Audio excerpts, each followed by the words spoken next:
What I am about to tell you might haunt you, or it might make you laugh. But normally I would hear about scary stories about people being followed.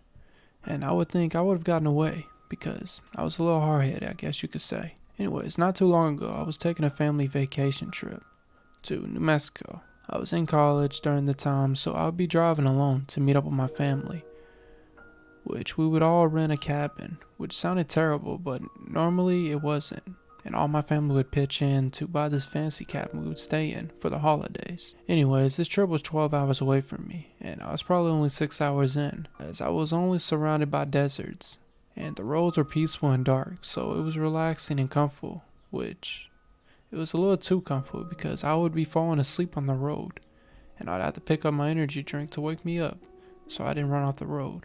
I then could see that there was a car behind me, and the car had been following me for the past 6 hours. It was unusual to find someone going to the same place as you. I then started to speed up, and the truck behind me then sped up as well. It was hard to say what was going on, but the truck was all up on my bumper, about to run into my car and make me run off the road and have a crash. I then pressed down the gas but hard as I could, and I started to speed. I then could hear the truck doing the same thing as I was. I then started to feel my hand shake, and I kept pressing down the pedal as hard as I could, going almost 100. I was trying to keep going fast as I could. I even paid attention to what was in front of me. I then pulled over to the side of the road next to the cop car and started to tell him I feel scared, and I thought the cop was going to ignore me because people normally get followed a lot. But the cop then took my concern seriously and started telling me that people do get followed by random cars and stories about people who have been followed by cars, which I then could see that the truck then went past me, and the officer slowed down so he would not get a ticket from speeding. I then told the police that should I worry or am I good? The police offered to follow me. I was only an hour away from my destination, so nothing bad would happen to me. I then drove, and the police stayed behind my car as he followed me to my family vacation spot. I then made it there and thanked the police officer for helping me out.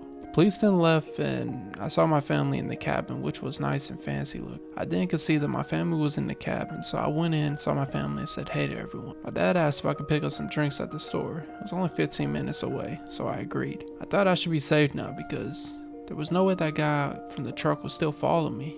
I had the police guy to look after me, so I should be good. I then told my dad I don't mind, and I then got in my vehicle and began to start driving to the liquor store. It's nighttime, so I was a little paranoid from the incident and made it to the liquor store. I let my family know that I'm on my way back and I got the drinks. On my way back, I then got back on the desert road and I could hear a loud engine. It sounded like a truck, so I checked my rear view mirror. I could see the truck from last night that was following me. I then was paranoid and confused because how would the truck guy know where I was?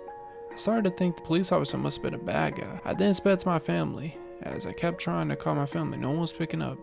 I then saw the cop. I saw the truck was not behind me. I then made it a few more right turns and a left turn. I could see my family cabin.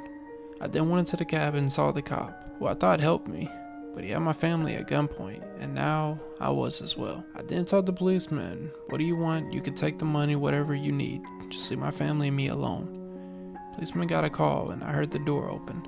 I could see the man from the truck coming with the axe. I then told my family everything's gonna be okay. Policeman told everyone to shut up and empty our pockets. We then did what the policeman said, and the axeman then asked, where's the money? We then gave all the money. We all listened, so we would not be harmed or my family. The men then took our money as the axeman began to rob our cabin. Then tried to take the axe from the axeman, but I was then shot in the hand by the police officer. It then said stay there, and if you try anything, I'll kill your whole family. So how was I supposed to fight back? I had just got shot in the hand, so I had to put a bandage around my hand so I did not bleed out or anything. I then grabbed my phone and began to call the police. They then arrived and we told them what happened. But still to this day, I'm not even sure if the two men were found. All I know is that after the policeman shot me, they all just left the scene. I'm telling you this story because one thing about life is, if you always try to be the hero, you might end up getting someone you love killed.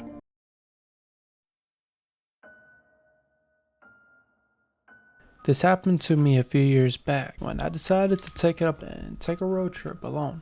I had an idea and I wanted to go fishing out in the Great Lakes, which I was only a few hours away from me. so the drive would not be bad. After driving for an hour, I then stopped at a gas station to get more gas.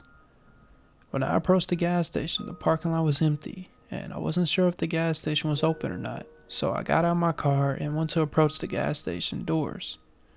I could see a little open sign, so I went in and paid for my gas. I then grabbed a few snacks as well. The gas station cashier guy asked if I was from around here, which I wasn't, as I applied with no. He then began to talk to me about a spot that had the best views and a good place to go fishing, which the spot he was talking about was only an hour away, and it was on my way towards the Great Lakes. So I said, yeah, I'll check it out.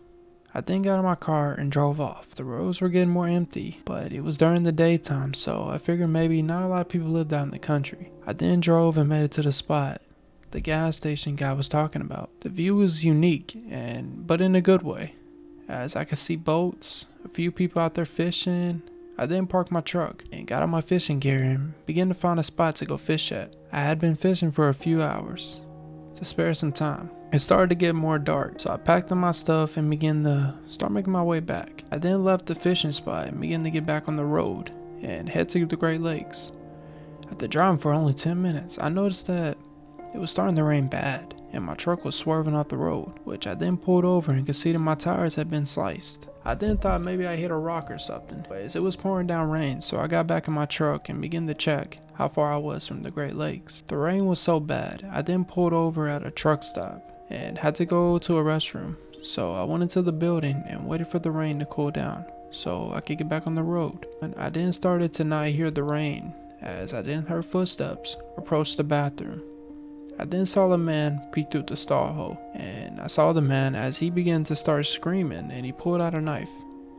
I then used all my upper body strength and I pushed the door open and ran out the bathroom fast as I could. I then made it to my truck and I began to drive off as I saw the creepy man holding the knife running at my truck, and the man then threw the knife at my truck wheels.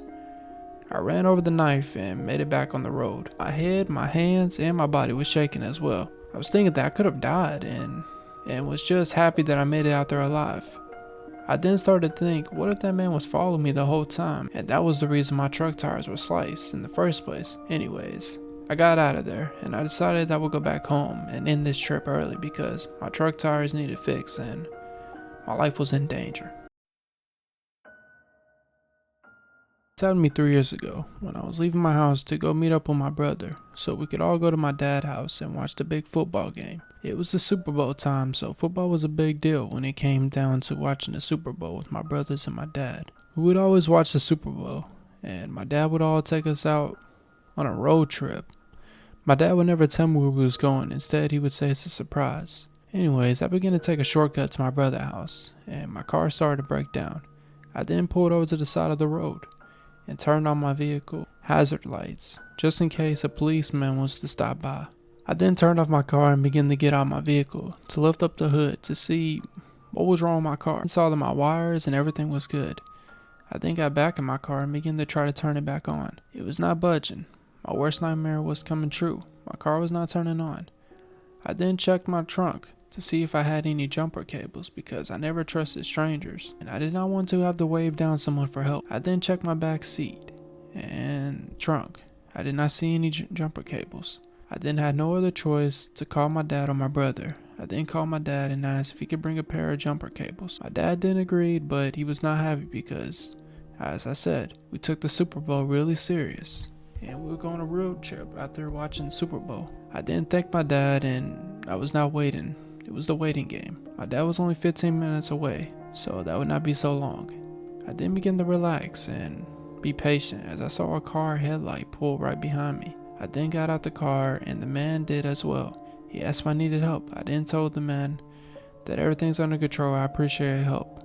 So I didn't want to sound rude, but the man just stared at me for a couple minutes before saying okay and got back in his car and started laying my seat down as I heard a knock on my window. I then looked and could see the same man from earlier. It was at this moment I was a little creeped out and was debating on whether or not I wanted to roll down my window. I then told the man my dad is on his way, so I don't need any help in a firm voice. The man then left my window and got back in his vehicle. I then called my dad and asked how long he was away from me, but he said he was close. I then hung up and looked in my rearview mirror. could see a group of cars starting to pull right behind the man. I then could see that my dad was up the street as the men were beating on my window and telling me to get out the car. I knew if I got out the car, I would have got robbed, jumped, or even murdered. I then saw my dad's truck pull up in front of my vehicle, and him and my brother got out with the shotgun, as I could hear my dad saying, "Let the man go," because I had places to be. The men all then ran and got back in their car and drove off. My dad then gave me the jumper cables, and we then got my car up and running. I then followed my dad and my brother back to the house and watched the football game. After the football game, we all then went to the lake to go fishing as a family. If it wasn't for my dad or my brother saving me that day, I could have been badly hurt because those men had weapons and I had nothing to defend myself with. So I'm just happy that my dad and my brother all showed up when they did.